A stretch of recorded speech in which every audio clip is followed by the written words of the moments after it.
Assalamualaikum warahmatullahi wabarakatuh. Saya Novira Dwi Pratikno dari Program Studi Pendidikan Bahasa Indonesia Universitas Muhammadiyah Sumatera Utara. Di sini saya akan menjelaskan tentang beberapa tips mengajar BIPA. Sebelumnya, saya akan memberitahukan BIPA itu apa sih?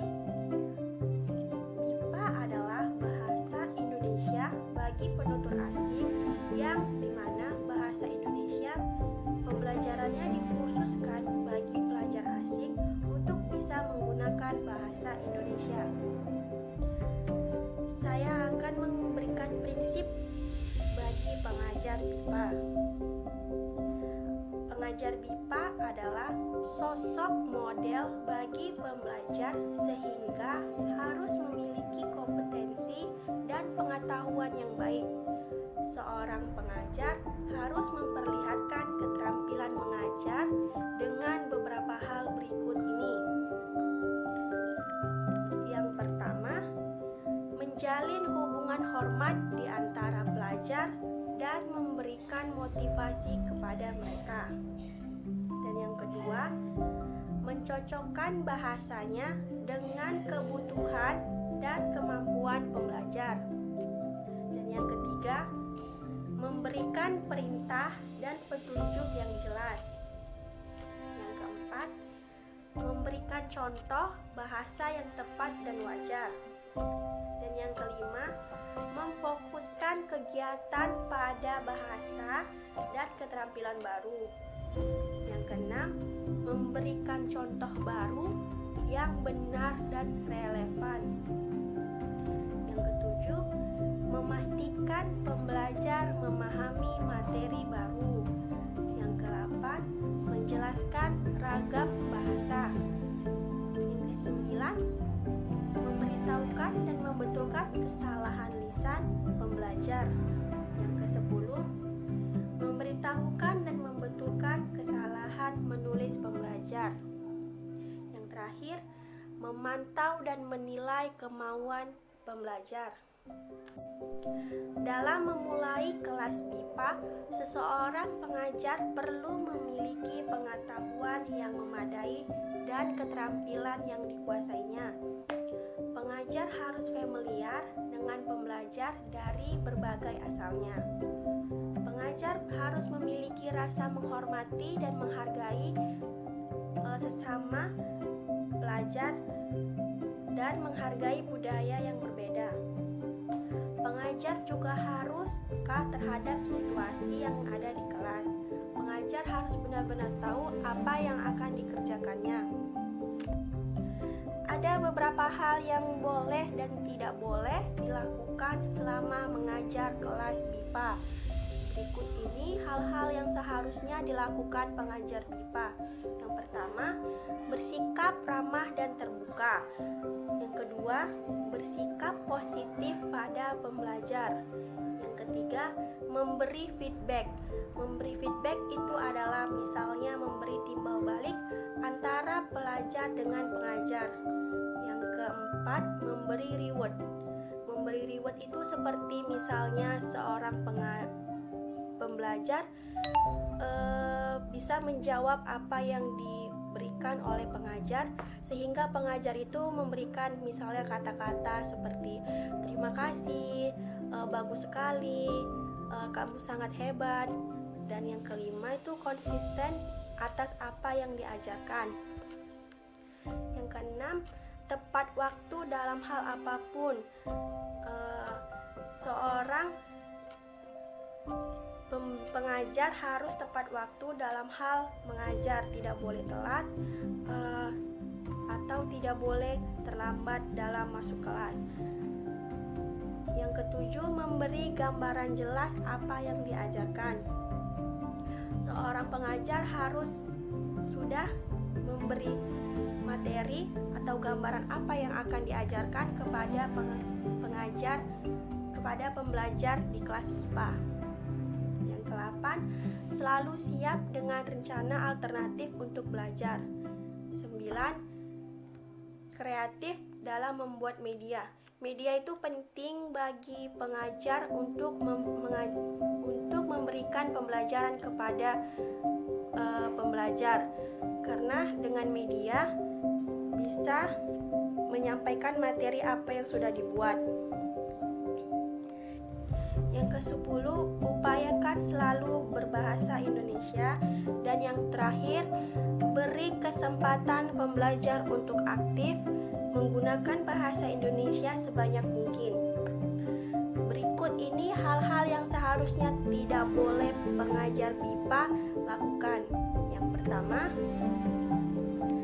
menertawakan kesalahan pembelajar.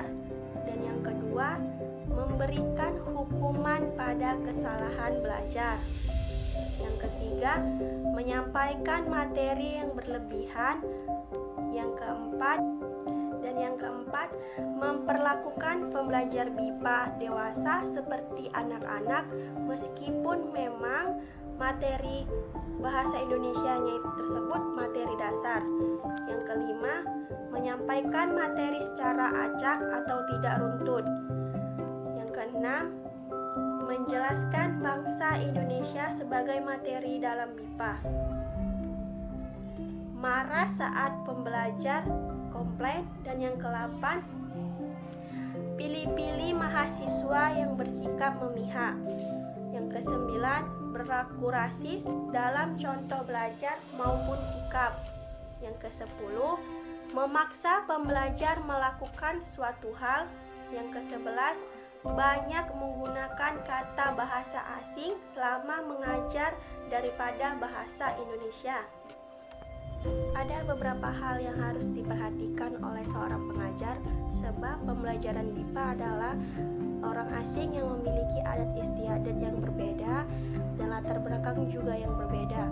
Perbedaan ini tidak hanya dengan pengajar saja, tetapi juga bisa berbeda dengan teman-teman yang ada di kelasnya. Oleh karena itu, pengajar BIPA harus menguasai beberapa teknik, kiat, tips dalam mengajar BIPA. Berikut adalah beberapa teknik yang tepat yang diterapkan oleh seorang pengajar BIPA. Yang pertama, tunjukkan sikap disiplin terhadap waktu. Di Indonesia dikenal dengan istilah jam karet. Karena di Indonesia biasanya orang-orang yang ada di sini tidak tepat waktu dalam mengerjakan apapun, makanya lebih dikenal dengan istilah jam karet. Jadi pengajar BIPA harus mulai terbiasa tepat waktu sebelum kelas dimulai, disiplin agar hal-hal buruk seperti jam karet tidak membawa dampak bagi pembelajaran BIPA. Yang kedua, tunjukkan tanggung jawab atas pekerjaan atau tugas. Salah satu tugas pengajar BIPA adalah mengoreksi tugas yang diberikan. Upayakan selalu ada feedback atau timbal balik hasil koreksi tugasnya sehingga pembelajaran akan mencapai pembelajaran yang kita inginkan. Yang ketiga, tunjukkan sikap sebagai teman. Di kelas maupun di luar kelas, rasa pertemanan akan mencairkan jarak antara pengajar dengan pembelajar. Bersikaplah seperti teman, maka akan membuat pembelajar menjadi lebih nyaman belajar dan tidak ragu atau takut terhadap kita. Yang keempat, tunjukkan sikap bahwa pengajar menguasai bahasa Indonesia dengan baik, sehingga pada saat pembelajar bertanya kepada kita, kita bisa menjawab semuanya yang sesuai dengan konteks bahasa Indonesia di dalamnya. Yang kelima, tunjukkan sikap sabar dan telaten. Kesabaran seorang pengajar BIPA itu harus bisa kita terapkan, karena kesabaran akan membuat pembelajar menjadi lebih nyaman dan tidak sulit dan tidak takut belajar meski ia sulit menerima materi yang kita sampaikan. Jadi seorang pengajar BIPA itu harus bisa menunjukkan rasa sikap yang sabar dan telaten dalam memberikan pembelajaran BIPA. Yang keenam, tunjukkan sikap terbuka. Misalnya itu jangan marah jika ada kritikan dari seorang pembelajar atau masukan kepada kita. Yang ketujuh, tunjukkan sikap semangat. Seorang pengajar BIPA harus benar-benar semangat dalam memberikan materi pembelajaran kepada pembelajar, karena seorang pengajar tersebut harus antusias dan semangat. Tidak boleh tidak semangat agar menjadi kelas yang ada di ruangan tersebut menjadi lebih nyaman. Jadi pembelajaran BIPA adalah pembelajaran yang ditunjukkan untuk bisa menggunakan bahasa Indonesia, bukan untuk menjadikan mereka sebagai ahli bahasa. Sekian dari video ini. Terima kasih. Wassalamualaikum warahmatullahi wabarakatuh.